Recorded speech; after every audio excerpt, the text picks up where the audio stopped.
Hare Krishna, Prabhuji. Dhanavad Pranam, devotees. Thank you very much, Prabhuji. Thank you for giving me this opportunity. As Prabhuji said, that it is very important, how once when I was going out somewhere, in fact, I did go out somewhere. So we left our details. Normally what I do is I leave it with my brother or my dad's house. But then I thought about, I said, why not give chance to different devotees? If the details would go to their house, it would be mercy, plus the devotees would have a great, it's a great experience. It's a completely great experience. And as I would tell you a very great story. I mean, first of all, finish with this, that when Prabhuji and Mataji probably served them for a week or whatever that time was, when the deities were going, I could see that Mataji and Prabhuji were little like upset because deity was leaving. It's like when you have some kind of attachment to someone, and when they leave the house, you don't feel that great. It's just basically you're like mood off and all that stuff. So that is the feeling you have. There was a devotee who used to live in Cincinnati, Nimai Prabhu and Mataji. They had a small son. I don't know, probably he might be 6-7 years old at that time. His name was Soham. So when we went to India, so for that long time, 20 days or something, we left the deities at their house for seva. And Soham used to do the seva, said, I want to bathe the deity, I want to offer the deity. So all day he was just thinking about the deity. So the way it happened is my wife went to India prior to me, and then I went. So when I went, I dropped the deities to their house. And then she came back a little bit earlier than me, and I was still staying in India. So she went to pick the deities up. So when she picked the deities up, he literally started crying, and he was on the floor, banging his head. And he said, I don't like this Mataji. She's taking my Gaur Nitai. I like Prabhuji. He's bringing me Gaur Nitai, and Mataji is taking me. So he wouldn't even talk to the Mataji. And whenever he would see her at the center, she's the one who took my details. I don't like her. Tell her to get out of here, So that's how attachment that small boy had. And whenever I used to go, he said, yeah, Prabhuji, I like you because you brought the details in. And so when we stand together, there was one who was liking, one was disliking. So today also when I talk to him, he's still remembering Gaur Nitai. He always wants to say, hey, Prabhuji, if you can get me a darshan of Gaur Nitai. Very great kid. So that is the whole thing. What is bhakti? Actually, bhakti is just not philosophy. It is definitely philosophy. But there are 9 different stages of bhakti, right? Shravan, Kirtan, Smaran, Pada Sevanam, Archanam. So one of them is Archana Seva. So that is what it is. It's bhakti is to say, serve the Lord, right? So how can we serve? And we all do that right now at our temple, one or the other way we are doing it. But believe it or not, we are not doing it the right way, So what we would like to discuss in this 3-day seminar or 3-week seminar is, what is the correct way to do it, because there is a way to do it. For an example, we are all in a profession, even whether it's work from home or you go to the office, but there is a systematic. It's not that, okay, you can just log in anytime and work, or, you don't do some part of work now, and it's not according to your wish. There is a system set, and you have to follow the system. So same way in this process of bhakti, or in this process of deity worship, there is a system set by the acharyas, and the system that Gaudiya Parampara we in ISKCON follow is through Naraj Pantrat Vidhi. It's same thing what Naraji has taught us, and that is how we follow in that way. But there are 2 ways of doing this deity worship. The ways the deity worship is done in temples, most of the ISKCON temples, is very, very done thoroughly, very done by step process. And it's very lengthy process. It's done it right way. Like early in the morning, you have to wake the deities up. Before you wake the deities up, there are so many things that you have to do in person. The pujari has to do. Then you have to offer them. Then there is arti. There is probably about what? In the morning, you have Mangla Arti. Then you have Narshima Arti right after Mangla Arti. Then you have Tulsi Maharani's Arti. Then again at around group, right after that around 7:30 you have Shringara Arti. Then right after Shringara Arti is Guru Arti. Then around 12 o'clock or 12:30 there is Rajbhog Arti. Then you put Lord to sleep. Then when you wake them up, it's another sayana. In the evening, there's an arti. Then again at 7 o'clock, it's Sandhya arti. Then again, when you put the deities, I mean, when you dress up the deities to put them into bed, then there is again arti. So there's probably about 9 different artis, and there is 6 or 7 offerings throughout the day. Can we follow that at home? No, we cannot. Should we follow that? No, I do not recommend. Neither senior devotees do that, because if you do that, then you're whole, because you are in grahastha life, you have your work schedule, you have your kids to take care of, you have a lot of other things to take care of. So there are easy ways, just highlighted things what pujaris or what ISKCON temples follow. We need to follow that. And trust me, when you do that, you do it the right way, you will have a nice feeling yourself. Because what happens, what is actually a service to Lord? It's creating a relation. Let me give you a nice example. Let's say, for an example, Bill Gates or any rich man, Dhirubhai Ambani or whoever it is, if they give you their son, say, hey, keep my son, and you know what, just treat him as your son, and please keep him. Would you be able to have the same kind of a relation?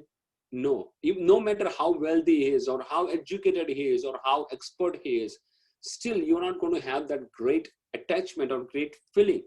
But even if it is your own son or your own kids, no matter what, they might be a little dull, or they might be, not that bright, or there might be a lot of different things, but still you have so much attachment that every day you are thinking about, not every day, in fact, every moment, like when the child is young, let's say, for example, if mother goes for a shower, what she's thinking in the shower, let me get out of fast because he's alone, he's alone. He might not see me. He might cry.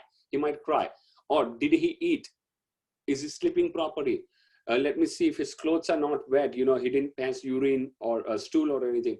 So the whole time she's thinking about it. Even if he gets older, even in school, thinks about it. What should I give him for breakfast? When he comes back, he will be hungry. Today he had a tennis lesson, or he had some kind of sports. You know what? Let me have him something heavy. So when he comes, it's filling for him. Did he take proper rest? His clothes ready for the next day. So there is an attachment. So same thing is, if you do not have that attachment, you will not have that rus in the bhakti. You will not have the rus. And when you do it, because right now I have talked to many people, and when I see a lot of people, that is the whole thing. People think is, Prabhuji, we are doing this. Is this the right way? Is this the right thing? Because they don't know how to do it. So today, what we are going to, in this 3 session, we're going to learn it is the basics one. As I told you, we're going to learn the basic. But devotees, I would like to tell you one thing, which is very, very, very important for all of you.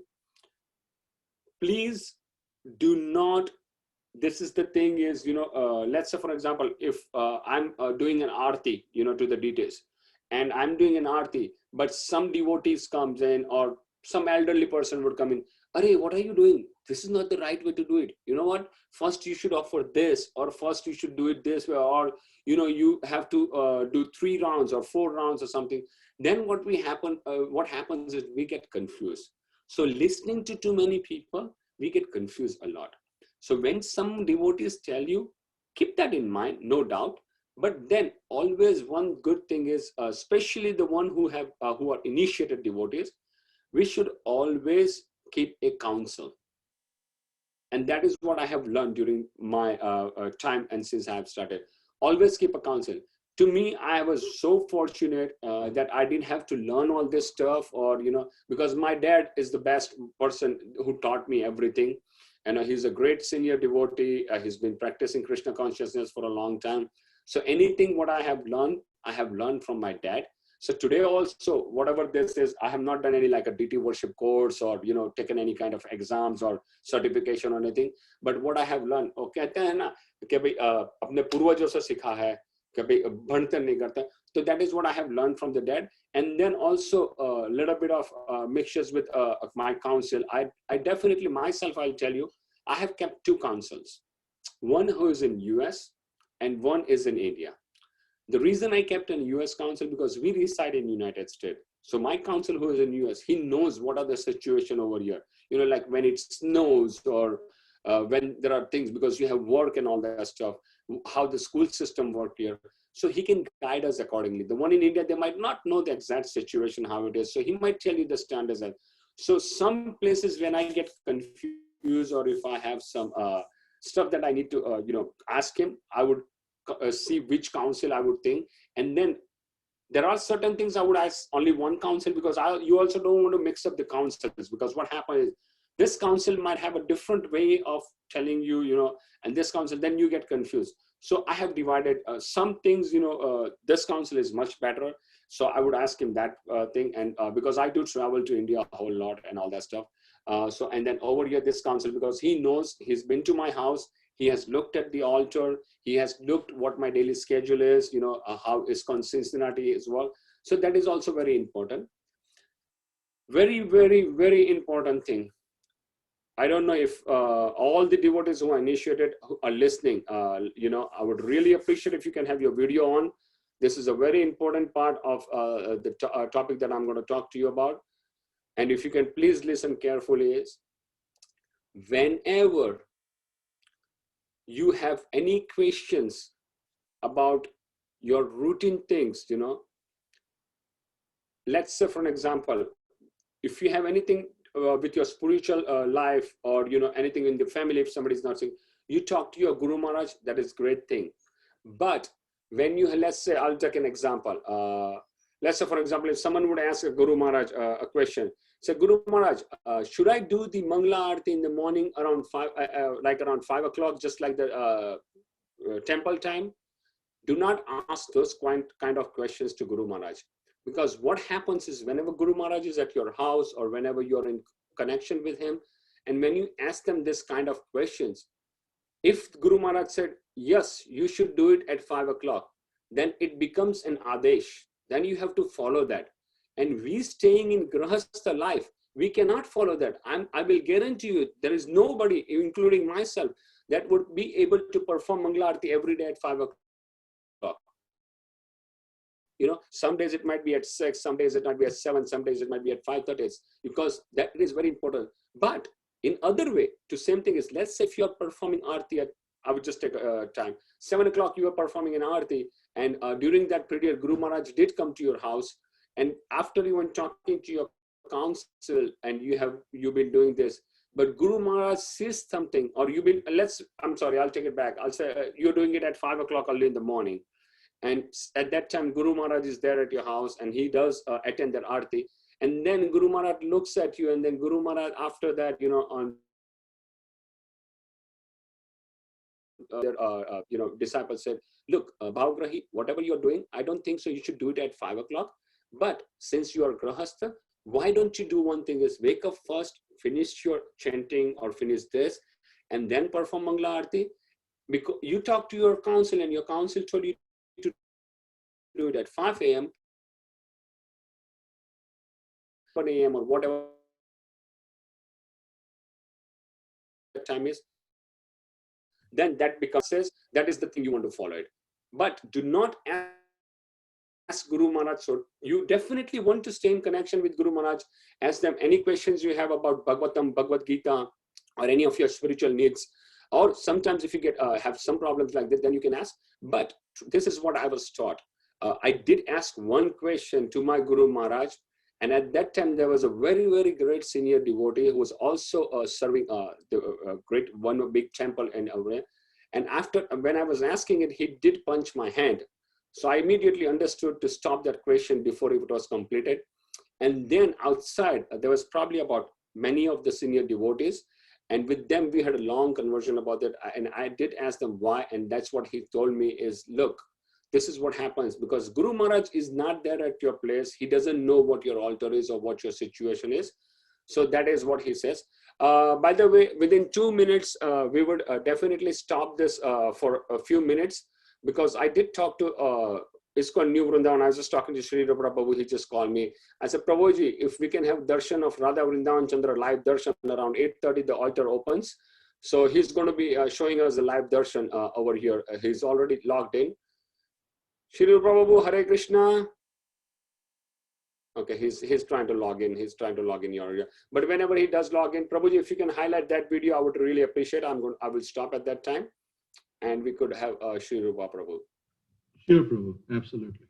So so that is very important. So you have to please understand that try to keep a counsel, and try to ask questions, and try to keep a counsel who knows about you, who does he knows your schedule and everything and the way it works. So I'm going to spotlight this video, and we'll see Radha Vrindavan answers the Chandra. Can everybody see that video? Yeah, it's beautiful, Prabhu. Jai. Okay, follow Yes, Jai Prabhuji. Shri Radha Vrindavan Chandra ki. Yeah. We cannot see it now. I can see it. Even I can see, Prabhuji. Yeah, so we all can see the video. Yeah. Hold No, on. we can see it. We can see it. And spotlight it. Yeah, there you go. Yeah. That should be good. Bah, beautiful. Hi. Jai, jai, jai, jai. Wow. Thank you so much, Prabhuji. You are so Yeah. fortunate. Yeah, so now see, Gaur Nitya and Radha Vrindavan Chandra are dressed in their night dress, so they'll be going to bed.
Prabhu clear दिख रहा है आपको?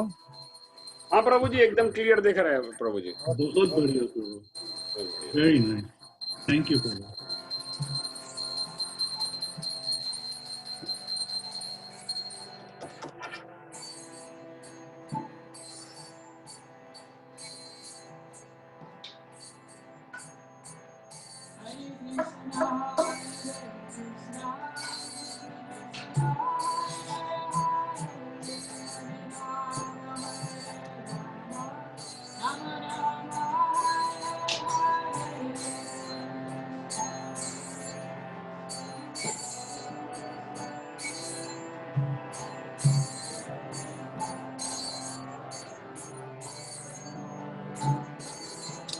Hare Krishna, Krishna Krishna,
Hare Krishna, Shri Rupa Prabhu.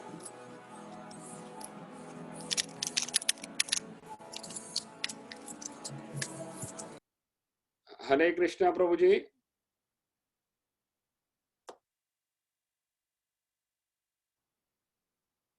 Shri Rupa Prabhu, Hare Krishna. I think signal problem. Yeah, I think he dropped off. So either way, we should thank him, Prabhu. So please, if possible, when you get in touch with him, please thank him immensely on all our behalf for this wonderful darshan. Sure, Prabhuji. Sure. Thank you very much. Yeah, it was wonderful darshan. Yeah, he had called me when I was just going, so I thought it might be a wonderful idea. See, and he said it's so this is in fact the last Aarti in ISKCON. It's around starts at 8:31, goes for about 15-20 minutes, and then after that DT is put to sleep around 9 o'clock. So this is the last Aarti, and then Radha Krishna is very particular on schedule. So in the morning, then they will wake up at almost around 4 a.m. So that was wonderful darshan. Thank you everybody, devotees, for getting the darshan and blessing of Radha Vrindavan Chalya. Let me tell you a small story. Recently, probably about, I would say a week, less than a week old. My grandmother, my mother's mother, my nanny, she was really, she's at the age of 91 and very healthy, you know. She never has gone to a doctor for anything, never has been to a dentist. She has never taken any kind of ibuprofens or any kind of cold or any medication throughout her life. Even at this age, if you tell her to sit for 3 hours at one place without any support, she can just sit with her legs folded on the floor. 3 hours, she wouldn't move. She got this COVID virus. And because of that, she was admitted in the hospital and she got pneumonia. And then doctor called me and they said, "Oh, she's really in a bad shape. We would like to put her on ventilator." And I told them, I said, "No, we're not putting her on ventilator. Let her fight it." She said, "But we do recommend it." I said, "Well, whatever you recommended, I don't. Let her just fight it. And whatever it is, she'll help it." But that day I requested the doctor, I said, "Could you do me a favor? In the evening, if you can put her on a Zoom call, I'll send you the link. If you can, for any reason, put her on the Zoom call for 15 minutes, I would really appreciate it." So the nurse was very nice, and she did set up on her own phone, and she put her on the Zoom call. So she did speak to all of us, the whole family. You know, there was probably about 30 of us from India and everywhere. And then straight before that family, I did call Sri Rupa Prabhu and I said, Prabhuji, this is the criteria. I would like her to take darshan of Radha Vrindavan Chandra. And she said that she might go away. She said she's not going to make it. She did have that feeling. She said, and she was chanting, she had a chanting bag. She was chanting. And then we made her take Radha Vrindavan Chandra's darshan for half an hour, Narsimha Bhagwan's darshan, Tulsi Maharani darshan. And then right next day, doctor calls me at 2 o'clock in the afternoon. And doctor said, well, you know what, I don't know what's going on, but she is showing a sign of improvement. And then from that day onwards, the improvement started. So that was on Wednesday, the improvement started. And yesterday she was home. They did send her home and she's perfectly fine on her own. And she's wonderful and she's home. So that's what Radha Vrindavan Chandra and Narsimha Bhagwan did, so wonderful. So she's back home and I'm really happy she's there. She said, now I want to finish my 100 year and then lo. I said, well, whatever you want to say. She said she wants to chant more. So anyway, that is okay. So going back to the topic, sorry. So as I said, please do not, when you are worshiping, especially the initiated devotees, what we do is we listen to a lot of lectures and we listen to a lot of Prabhujis and Matajis, and especially who is close to us, on the phone. They say, oh, you know what, tum aisa nahi karti ho, tumhe aisa karna chahiye. I'll tell you one good example. Recently it happened in our family, in my family also. They were listening to this lecture. I forgot the name of Mataji and Prabhuji. And during the Purushottamam, they said that every day you should offer 32 ghee lamps. You should do aarti of offering 32 ghee lamps. So now definitely it's so hard to do it in, in US, having 32 ghee lamps. How would you put it in one plate? And each and every individual should do that. So it's 32 per person, 32, whatever you have in your family. So Mataji, my wife, Chinmay, she listened to this and she said, oh, you know what, we should do that. Then internally they had this group and they ordered these sticks, from Amazon with the cotton bud in the front. This looks like, they ordered and they were doing it. And then she said, I'm going to order it for you. I said, look, I'm not going to do it. You also don't do it. I don't recommend this. Okay, you just offer one ghee lamp. It's equal to 32 lamps. You don't have to have 32 lamps. If you want to just offer 30. She said, no, everybody's doing it. I would also do it. I said, okay, your choice is yours. I cannot stop you. So everybody, started doing this. Everybody, even my sisters and, Chirayu Prabhu's house, my house. But I said, no, you shouldn't do it. But you know how it is. Sometimes they don't listen. So they do it. And when you have those 32 sticks together with the ghee lamp, it's chances of getting fire and all that stuff. And you might burn yourself. And they did it. And they wouldn't listen. Then I did call my council and I put them on speakerphone. And I said, look, I told them not to do it. What do you recommend? They said, no, this is not recommended. What is recommended in month of Purushottam is more chanting. Okay, you read more scriptures. That is more valuable and that is more recommended. This kind of stuff was there in before, but you are in US, you cannot do it. You cannot. Every day it's so tough. Offering one lamp. Okay, if you want to do it, if that makes satisfaction, just offer one lamp. So those are the things we have to be very careful. What we do is we listen to other devotees or we listen on some Facebook or WhatsApp and we try to follow that. That is going to disturb your life. Anyway, we are so busy, we do not have time. We rarely get time to finish our rounds in the morning. And you are adding so much stuff on top of that. You don't even have time to read and all that stuff. And then first thing is the very most important in Kali Yuga is to finish your chant early in the morning. So first is sadhana, then is seva, okay? Then comes everything else, okay? So sadhana is very important. Then if you're doing deity worship, then you have to read and all that stuff. Then there would be no time left because you are a grihastha, you have family. So just try to focus on this, Sometimes I will tell you when we started, what I was doing is I was doing the seva first. Then after the seva was over, then I used to chant, I would do some of my chanting rounds in the morning, some in the afternoon, some in the evening. And it was not. Then one day, a senior devotee came, he stayed with us for 1 week. And he looked at us, he looked at the whole schedule and he said, you are completely doing it wrong. This is not how it's supposed to be. Prabhupada has said, first wake up early in the morning, which you guys do. And you are doing the seva for 2-3 hours. Stop that. First finish your sadhana. And then when sadhana is over, so let's say if you wake up at 4:30 or something, you know, it takes 2 hours for your sadhana, you finish your sadhana, then you do your seva, that's completely fine. So it's been probably about 4 or 5 years we have changed that, and now that's what we are following. Is first what we would do is we'd wake up, finish our sadhana. Some days if you wake up late, you know, sometimes it happens like on weekends, or if you're too tired, or if you had any late programs, then at day I would try to finish at least half of my rounds in the morning, then do the seva, because by the time you wake up, it's almost, you know, 5:30, 6 o'clock, and then so much. So then I finish, and then the other half I finish up. But most of the time, that's what we try to do, is we try to finish our chantings early in the morning. Then around 7-ish, you know, 6:30, 7 o'clock, we start our seva, and then finish the seva, and then go to work and everything. So now what I'm going to tell you is basic stuff to do the seva, which is not going to take you a long time. Probably in 15 minutes, we could finish all the seva. So that thing, I'm going to come to that next week. We're going to have how to offer, how to do the offering, how to do the deity worshipping, and also, and then Tulsi Puja. Next week, we'll talk about that. So today, so the first thing I would like to talk about is tilak. It is very important. A Vaishnav should always have tilak. You know? So applying tilak right after you bathe, it's very important. You should, everybody should apply Vaishnav tilak. There is very, very main importance to that. There is a lot of stories in Puran. I'm going to tell you a very small story about the importance of tilak. So there are totally 12 places you apply tilak throughout your body. And what that tilak does is, those are the names of Krishna. So you recite the names of Krishna and you apply those tilak.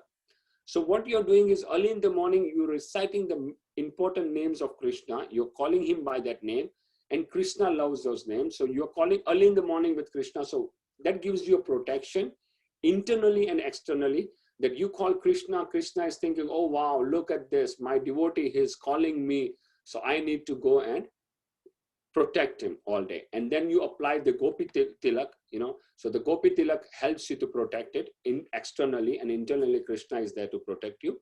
So one should do that. Now, a question has come. A lot of devotees do work professional job, you know, in the hospitals or in corporates. And when they put tilak, it does not look professional, or some companies do not want that. So that, as I said, there are 12 places which we are going to go through where you apply those tilak. So on the forehead, I'm going to share my screen just for a second. So I'll show you, and then we'll talk about it. Meanwhile, I'm going to also talk to you about the story. So once what happened, Brahma, Vishnu, and Mahesh. So Shivji, Bhagwan, Lord Vishnu and Lord Brahma, they were going somewhere, and I exactly don't know where they were going, but they were going somewhere, and this Ashur, he found out that, wow, these 3 people are going in. Let me do one thing is, let me try to attack them. But if I go in my original form, they will recognize me. So what he did is, he took a form of Vaishnav, and he applied this Vaishnav Tilak throughout his body. And when he did that,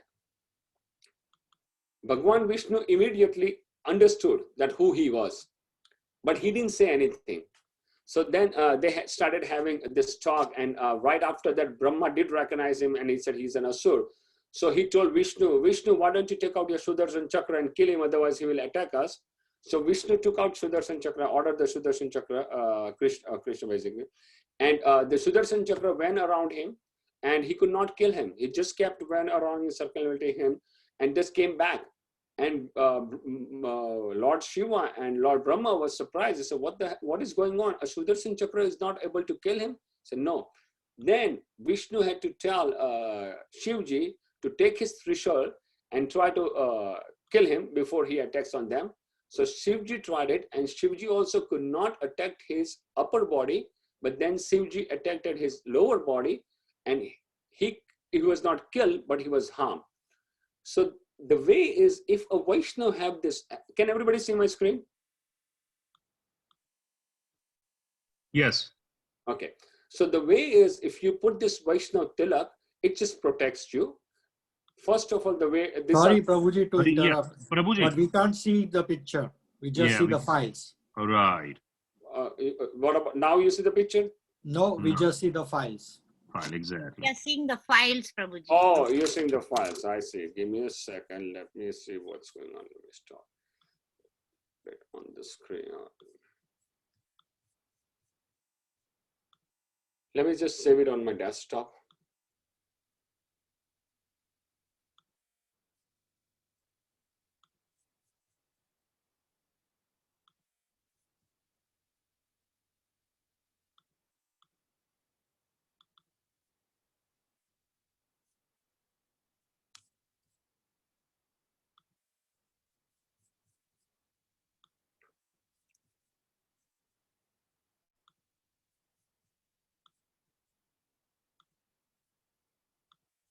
Now, can you see it? Yes, Prabhuji, we can. Okay. So these are the 12 different places you apply your tilak. First, you start with your forehead. Now, as I was mentioning before, that a lot of you work in a corporate world, hospitals, applying it on your forehead, it might restrict you. So let's skip forehead. I will tell you what to do with your forehead, but you can definitely apply on other places of the body. And this is for both Matajis and Prabhujis. The places are same tilak. So first would be on the forehead. Second would be right here on top where your navel is here. If you can see my arrow right here, this is your second. Third one is right here, right between the chest. The fourth one is right here under your neck, right where you wear your tulsi kanti, right under the tulsi kanti.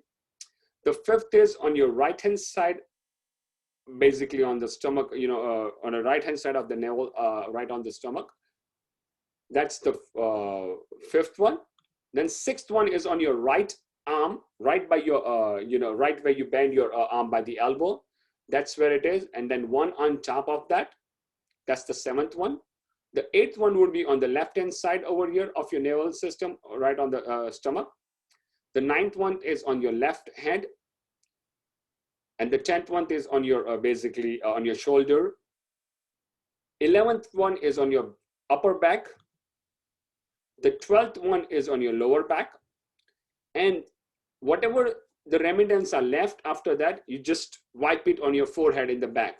Same thing how we do, whenever we take prasadam, we take the prasadam and then we just wipe it off, right? We start from your prasadam, but this one you'll just wipe it off on the back. Basically your shikha is wherever your shikha is, or you can even wash off your hand and then wipe it in. So that's what you can do. So those are the 12 different places that a Vaishnava should apply a tilak. Now, on the forehead, if you cannot apply the tilak, rather than you applying the gopi paste, the gopi chandan paste, you can just have it with water, say Krishna's name, and you just apply it. So it's called pani tilak with just water. Okay, it still gives you the same thing, where people would not say it. You can just say invisible tilak. In our language, you can just say it's an invisible tilak. So that is one thing. Every Vaishnava should definitely apply this tilak. It is very important that Vaishnava do apply this tilak whenever they take shower or whenever they're going to a program, or if they have invited Vaishnavas are coming to their house or whatever that is, but they should always apply tilak. Tilak is very, very important. Every time you take a shower, once you get out of the shower, you should always have your tilak on. So that is very important. Now I'm going to show you those mantras, what are recited for tilak. One quick question. How do you apply it at the back, Prabhu? Okay, so I will show you how do you apply it on the back. Let me see if everybody can see that. So the way it is you start with this. Okay, you say your, I'm going to, let me get that, hold on, Super Prabhuji, let me get that screen up, so that way when I'm applying it on myself with those mantras on. Sure.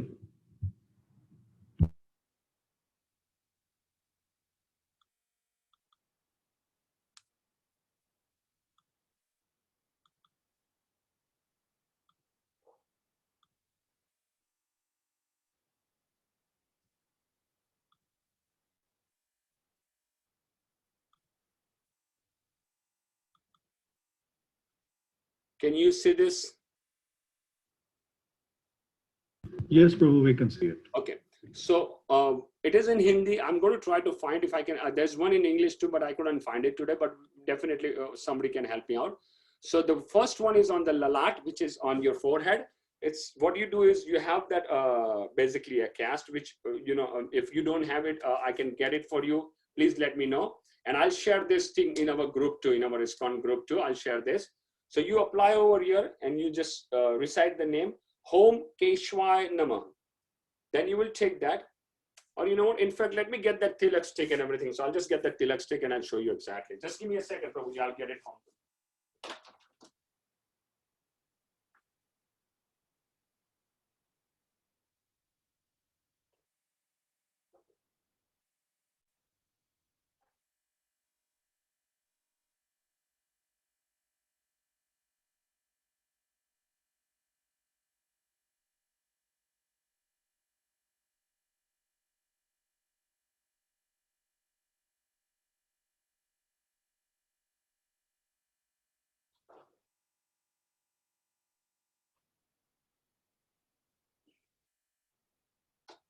Okay. So the way I have it is I keep it in my bathroom sink. I have this small tray. I have put this Gopi Tilak, and this is the wooden, or whatever you want to call it, like a die. And then I also have one of this because my forehead is not straight. It has, I don't know, whatever it is. So with this wooden stick, it does not stick properly. So I had got this one, and I just use this one. So the way you want to do is you take this gopi paste, you put some water in it as needed, and you'll just apply it over here. I'm sorry, what? You cannot see your screen probably. Now can you see?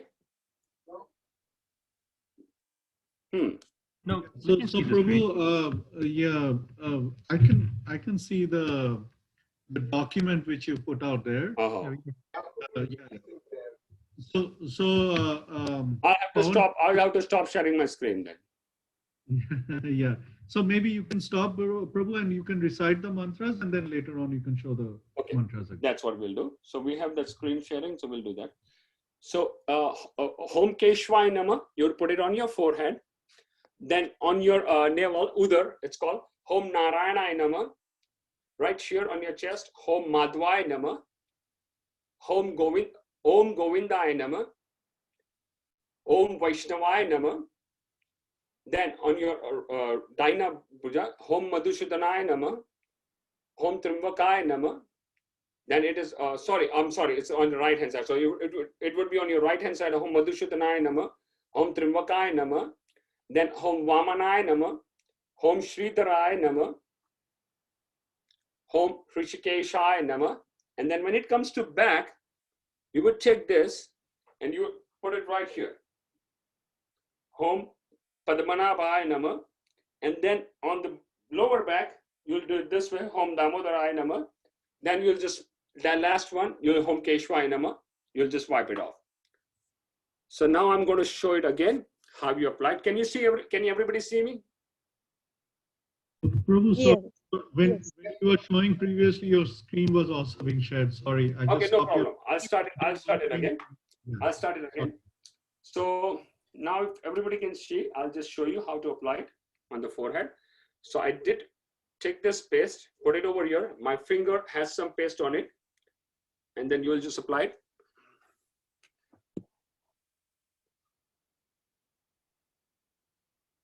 Om Keshwaya Namah. So you see that? Yes, And Prabhu. then you put this tulsi pan over here. So you just rotate your finger. This tulsi pan will never come perfect, but if it does, then what I do is I always have this wet cloth just special for it, and then I'll just wipe off the excess and try to give it a shape, so you can get this perfect shape with that. You might, it might take you probably about 3-4 days, you'll not get it right, but if you practice it every day, you'll get it right. So that's when you start the first one, Om Keshwaya Namah. Then you start with Om Narayana Namah, Om Madhvaya Namah, Om Govindaya Namah, Om Vaishnavaya Namah, Om Madhusudhanaya Namah, Om Trimbakaya Namah, Om Vamanaya Namah. So every time you do this, you would have to paste this, because the paste will have gone. So every time you just put paste on it, and then you just go ahead and apply it. Then on your lower hand over here. And then when it comes to back, you just apply the paste. You go, and definitely you're looking at the mirror. So when you look at the mirror, and then you just adjust it according to the center of your upper back, and then you'll just stamp it. And then you'll take it again, you'll wetten it, and then on the bottom lower back, you'll just stamp it. You'll just check your direction, where is the center, and then you'll just, according to that, you'll move it, and you'll get it, and you'll just stamp it. That's how it is. So upper hand, always use your right hand. That's what you want to do, is use your right hand. Apply the paste. I'm sorry, you can use left or right, because when you're applying on the right hand side, you can use it. But for the back, whatever is preferable, that's what you do. Then you wash off this wooden stick, or and then you just put it ready for the next day. So that is how you apply this. And when you apply the last one, there are mantras, which actually, I'll be very honest with you, since this many days, I did not know that there were 3 mantras you have to recite. I have never done it. So I only found that out when I was preparing for this class. So I found that out that there are 3 mantras that you need to, which is not very important. If you recite it, it's good. If you don't, it's okay. It's entirely okay. That is more of who are in higher level, who has Brahman Dikshit, they should do this. But for your first initiation or a startup Vaishnav, just put the tilak on. That is the very important thing. So that is one thing. That's how you apply tilak. See, like for me, even I didn't look at the properly, but this Tulsi Pan did come perfect because it's a habit. I've been doing this for a long time, and you get used to it, and that's what's going to happen. You'll get used to it. So if you guys do not have this stamp and the Gopi Chandan, if you would like to order it, let me know, because I do go to New Vrindavan quite often. And whenever I go there next time, if you let me know, I'll definitely bring it for you guys. I'll bring it for you guys. So let me know. So that is the one thing is about how to apply the tilak. Any questions so far on applying tilak before we go to the next thing? Yes, Apurva Prabhu. So if you can't apply on the forehead and you do the pani tilak, that is acceptable. Yes, 100%. So what you have done just now, you put water in it. So is that not pani tilak? Yes, all you do is instead of putting that paste on it, you'll just take the wet your finger. You'll just wet with this, and you'll just apply, instead of paste, it's just water, and you'll just put it in just like you applied the tilak. So it's basically just with water instead of paste. So nobody sees it. But on the other part of the body, you can still apply it, because anyway you would have that covered. Let it dry after you apply it. Let it dry for a few minutes, so that way it doesn't get wet. Due to the shirt or whatever you're wearing. Because the other thing is it's going to be hidden, but it does protect you. And believe it or not, once you start applying the tilak, even say after the tilak is gone, you'll have the mark, like especially when you go out in the sun in the summer months, when you come back, you have sunburned skin, you can see the mark of the tilak like in tattoo. Even the paste is gone, but you'll see that tattoo. It looks so nice, So that is one thing you can do, yeah. So you can apply it that way. Okay. So that is what you do one. Now, when you come downstairs, you took a shower. After taking the shower, you applied the tilak. Now you are coming downstairs. When you come downstairs, even you took shower, you are still not pavitra, to enter the altar, enter the altar room or do any services in the altar. So for that, what we do is we definitely try to purify our body. Externally. Internally, we might be purifying with the mantras and everything we chant, but externally, we try to purify our body. So that's what we do is called Achaman. We take the Achaman and we do Achaman. Okay. That is basically the water we take, and with the water, you have seen it at many, many temples. This is very important. If you are it is definitely important. Everybody should practice this. And once you practice this, as I told you, at the temple, they do it probably about throughout the day. They have to do this 80, 90 times. Every time you enter the temple, every time you exit the temple, every time you do something, you have to, but we don't want to do it that. We will just do it a basic way, that way. It's very convenient for all of us, but still it works the same way. So then what you do is you take water and you do Achmani. There is a long list on how to do it, but I'm going to just easily show you what to do and recite one mantra and make that sacred water. As we get more advanced, and when you have your second initiation, then you have to follow this step. But for the first initiation, just let's do it basic. So what I'm going to do is I'm going to bring that, I think there's a special name for it. I used to, up till now, I used to call it Achaman thing, but actually it's called Panchapatra. Panchapatra. I'm going to bring that Panchapatra and I'm going to show you how to do that.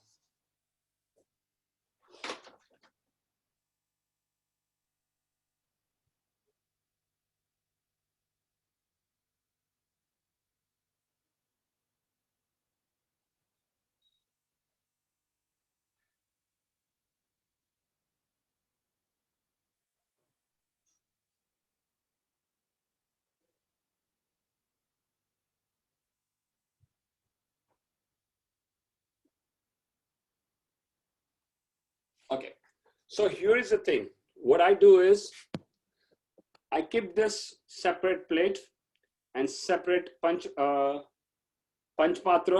Okay, that's all I use this all day is just for this. So early in the morning, I'll fill it up with regular tap water. You can put a warm water in the winter, cold water in the summer, or however you like, because it's going to sit outside. It's going to get cold anywhere. And then you take your index finger. You take this finger. This is your mudra, okay? This mudra is called Anukush mudra. So you just have this Anukush mudra. So it's your this finger. You put the finger touching the water. Half of the finger is in water. Your nail does not touch the water. Once again, your nail does not touch the water. Just the finger is half on the water. So what I normally do is I have this spoon. So I just use that as my support. And when you put that, you recite the mantra, Gange ch Jamne ch Godavari Saraswati Narmade Siddhu Kaviri Jalisman Sandhikaram. So what you are doing is you are reciting all the rivers, Ma Ganga, Ma Yamuna, Ma Godavari, Ma Saraswati, Ma Kaveri, Narmada and Siddhu. You are telling them to please come and reside in this. So then this water becomes a holy water with all the rivers water, because you cannot go to our rivers and get the water, right, to worship it. So this water has become a sacred water. It's very sacred water with all the rivers in here. Then when you finish reciting the mantra, you say 8 times, you count and say, Klim Krishnaya Nama, Klim Krishnaya Nama, Klim Krishnaya Nama, Klim Krishnaya Nama, Klim Krishnaya Nama, Klim Krishnaya Nama, Klim Krishnaya Nama. So then, it's completely there for Krishna. All the holy water from all the rivers are here. And this has become your sacred water. You can use it all day. Then what I do is I just place it right outside my altar room. So anytime when I enter the altar, so very important is in the very first time, during the first time of the day when you're doing this, what you do is you want to just clean yourself. So you take your right hand, you take this spoon and you just clean your right hand. Then you clean your left hand. Then just take a little water, pour it on your feet, both the feet. And then when you have it, just put it on your right hand, just sprinkle it on your head. So you are from head to toe, you are completely pavitra. You are completely pavitra. Then you enter the altar, and that's we'll talk about next session, that how to enter the altar. And so now you're completely done. Now, keep one thing in mind. After you've done this, you'll be doing a lot of morning seva. You enter the altar, then you wake up the deities, or if you don't have deities, you'll definitely, offer some incense or lamp and everything. Then you come in, then you offer some breakfast, and then you go to work, or you might be doing something. And then in the afternoon, again, you will go in and you will go there to offer, bhoga. So every time after, like if you're going then the next, when you have cleaned yourself, and if you're going there, again and again, don't worry about it. But if there is a less, because you do use bathroom after that, you might have touched your hands somewhere else and all that stuff. So then after shoot time in the afternoon, if you want to go, then again, you'll just do the same thing is you'll take this water, clean your right hand, then just sprinkle it on your left hand. Then just take some, sprinkle it again, both on your feet. Then take it with your right hand and just sprinkle it on your head. Let's say in the afternoon, then you enter the temple, or you just altar room, whatever, yeah, altar room. So that is very important. Then you don't have to do it within that next 5 minutes. If you're just going in and out and in and out, you don't have to do it all the time. That's how it's done in temples, but we don't need to do that at home. We just want to keep it very simple. So very easy step to clean this, because what happens is during the day, we do use the restroom to pass urine, a lot of time we go there and we are not clean because we cannot take shower every time, we go into the bathroom to wash hands or anything. We might have touched our hands, to our foreheads or our nostrils or our ears. We don't know, right? So this gets you pavitra. So very simple and basic steps to do that. But I do want to read a few of the things that I would like to read over here, which is very important.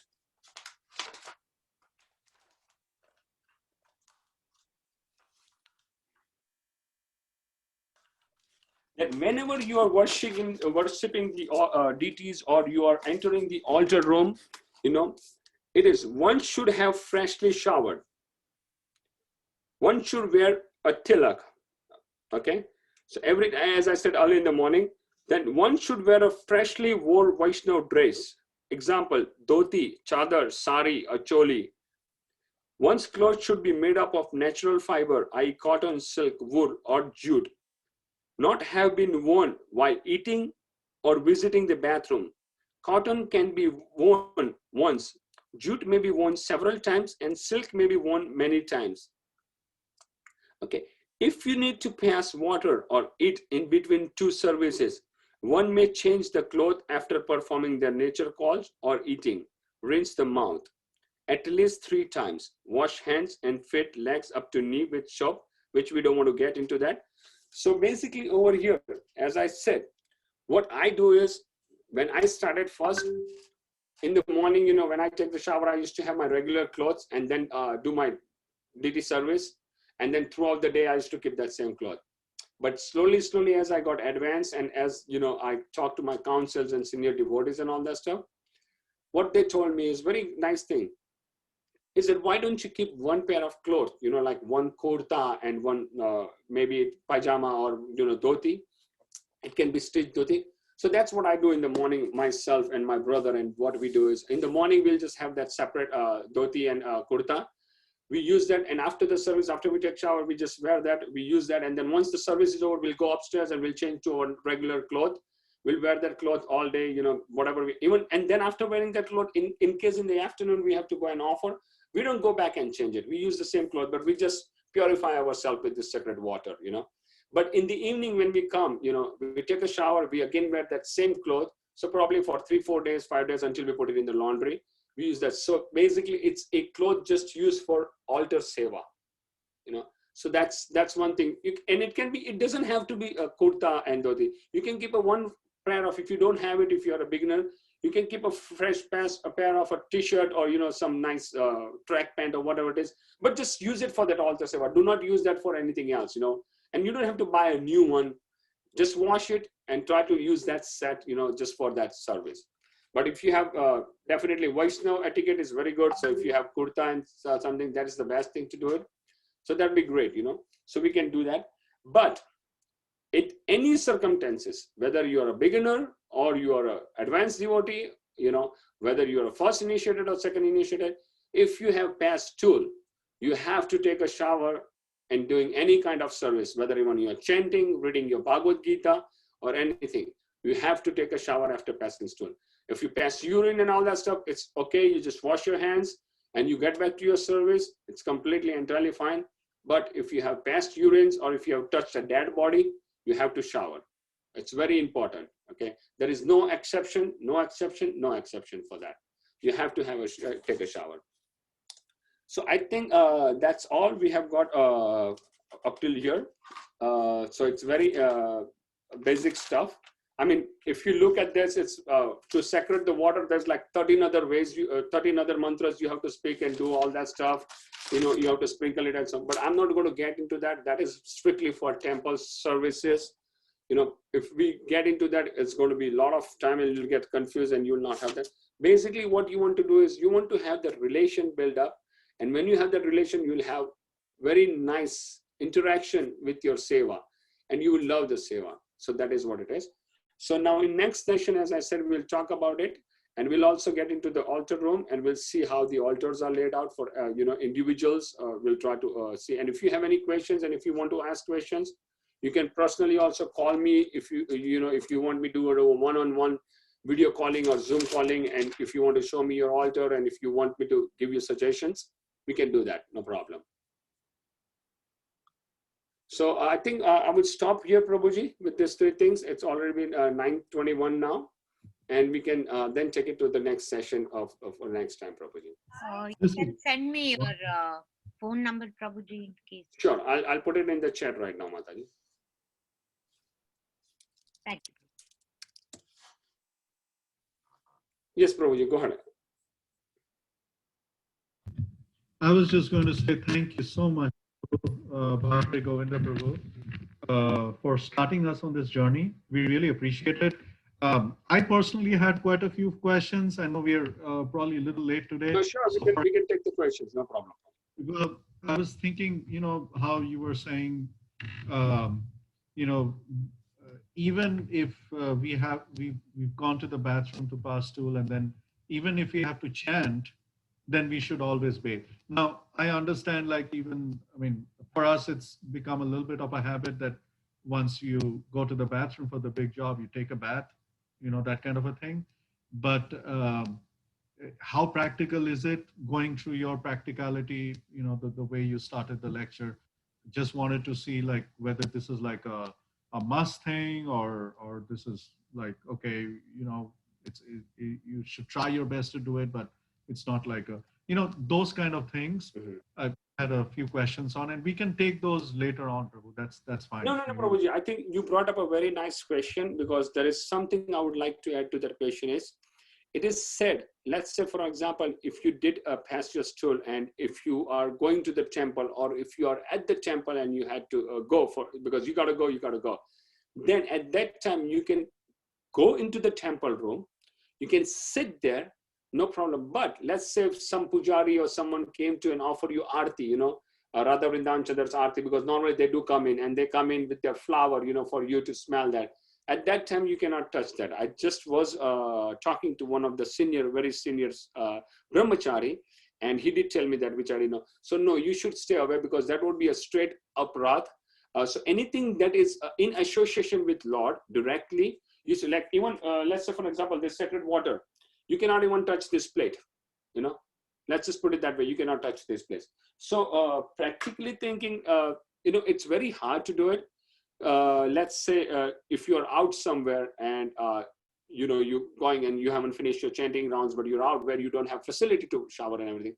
So at that time, you can make exceptions, wash your hand really good. And as it said, if you're somewhere, you can at least try to wash your feet, probably just remove your shoe and just wash your feet off.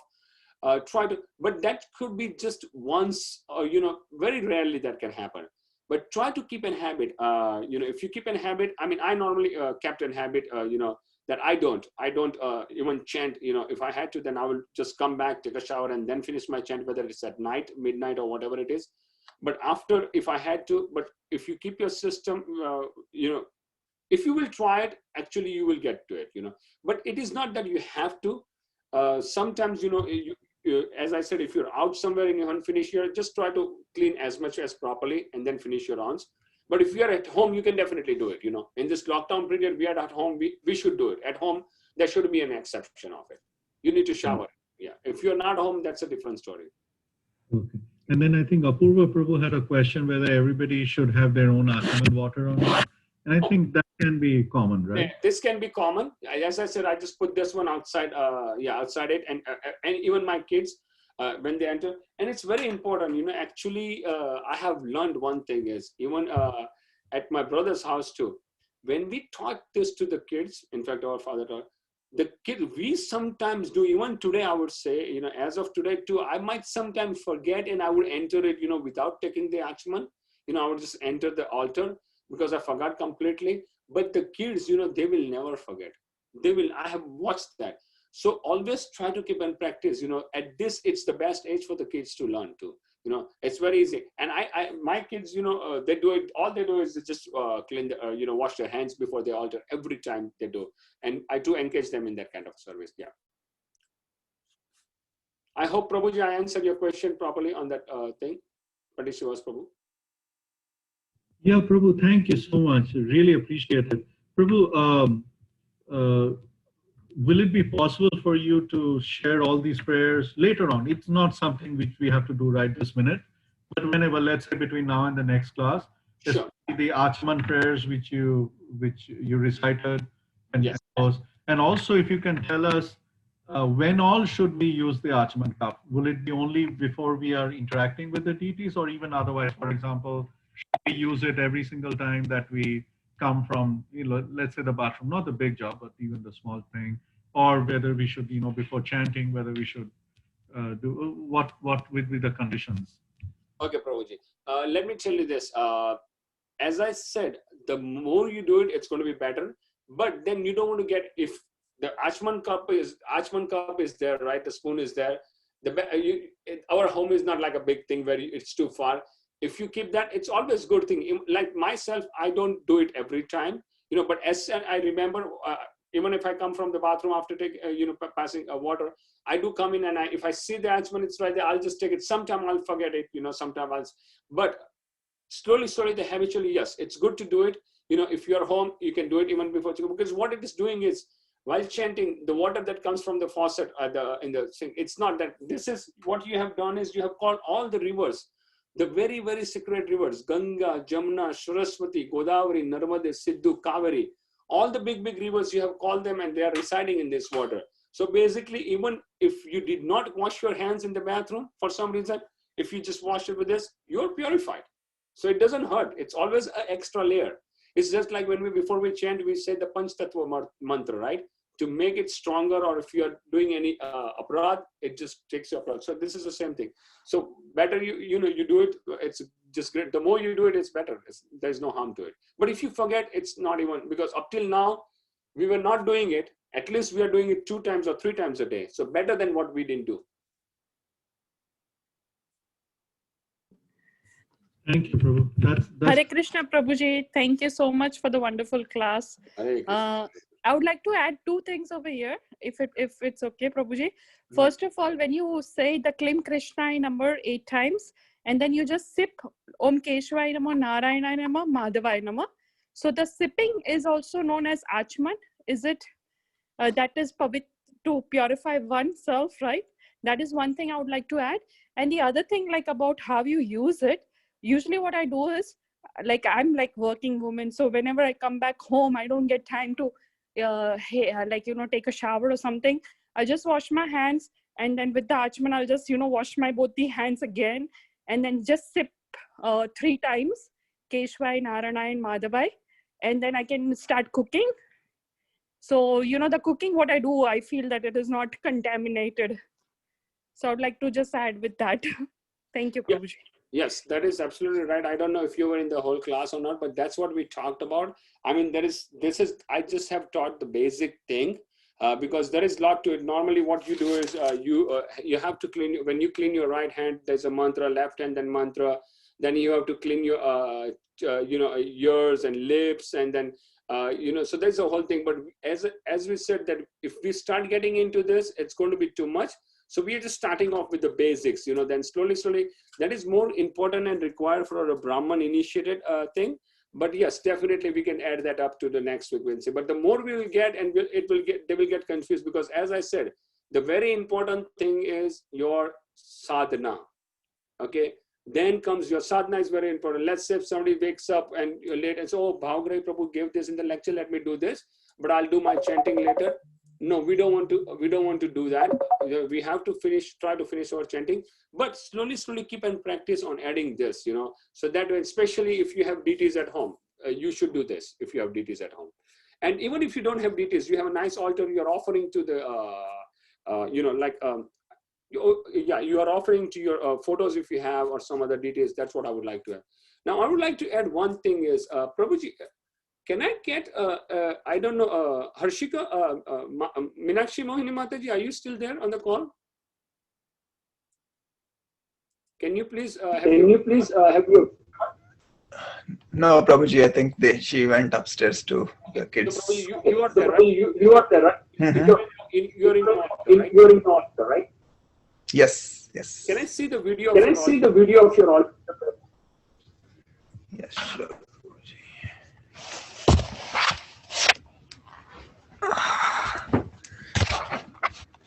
Able to see? Yes. Yes. Now see over here. A photo of Gornikai. And then it's Krishna over. It's one of those deities that they got from. And then they offer to this. Prabhuji, your voice is echoing. Is it just? I think it's mine is. I muted Madan Adbhut Prabhu. So that's how it is. So that's normally we also do it. You know, we have that Gornitai deity, you know, that we get it, or Radha Damodar, you know, and we have it, and we do offer people who doesn't have altar or something like over here, Madan Adbhut Prabhu, and we just offer them. But I did find out something really great, that whatever we are offering over here or whatever seva we are doing it's completely wrong. And we'll talk about that in the next session. So that's what I want to also do it. And I did find out that very great. And I had a very long conversation about it, how to correct it. It's very easy to correct it, because up till now we think that, oh, we offered the bhoga and now we are getting prasadam, but actually we did offer it, but it's not the right way we offer it. So, I mean, I can tell you about that in next session. We'll talk about that in next session. It's a little long topic. We'll talk about it in next session. And to be very honest, Prabhuji, it's just not you. I was also doing that same thing, you know, before I had my deities. So once we got the deities, that thing, you know, whatever I was doing, it went, because the deities were the main thing. But I'll talk about that. If I do forget, please remind me about that in the next session. Okay, any more questions? Okay, any more?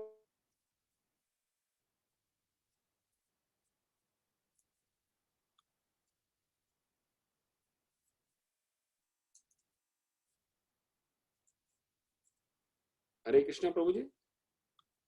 No, I don't think there are any more questions. So please, devotees, if possible, unmute yourselves and we can thank Bhavgre Govinda Prabhu by chanting. No, Prabhu, you don't need to